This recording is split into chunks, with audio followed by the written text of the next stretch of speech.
সম্মানিত মাছ চাষি ভাই ও বন্ধুরা, আসসালামু আলাইকুম। দেশ এবং প্রবাস থেকে যে যেখান থেকে আজকের এই ভিডিওটি দেখছেন সবাইকে জানাচ্ছি আন্তরিক শুভেচ্ছা ও অভিনন্দন। আজকে আমরা দেখাবো পাবদা মাছের ইনব্রিডিং। আমরা পাবদা মাছ থেকে কিভাবে ইনব্রিডিং করে পাবদা মাছের রেণু এবং চারাপোনা উৎপাদন করে থাকি।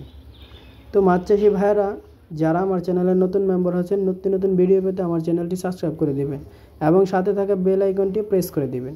তো মাছ চাষি ভাইয়েরা আমরা এখন পাবদা মাছের ইনব্রিডিং করতেছি। এই পাবদা মাছ মূলত 10টা থেকে 15টা 18টার মধ্যে কেজি। এই মাছগুলি পাবদা মাছের ভোট মাছ। এইখান থেকে আমরা রেণু উৎপাদন করি এবং আমরা সারা বাংলাদেশে রেণু এবং চারাপোনা হোম ডেলিভারির মাধ্যমে বিক্রি করে থাকি। এছাড়াও আপনারা আমাদের কাছে যেই সকল মাছ পাবেন তার মধ্যে অন্যতম হচ্ছে দেশি শিং, দেশি মাগুর, পাবদা, ট্যাংরা, গুলশা, আয়ের মাছ, চিতল মাছ, বোয়াল মাছ। কার্প জাতীয় মাছের মধ্যে হচ্ছে রুই, কাতল, মৃগেল, সিলভার, বিকেট, এরকম আরও বিভিন্ন ধরনের মাছের পোনা আমাদের কাছ থেকে আপনারা স্বল্প মূল্যে নিতে পারেন। আমাদের ঠিকানা ময়মনসিংহ, ত্রিশাল, ধলা। ধন্যবাদ। আসসালামু আলাইকুম।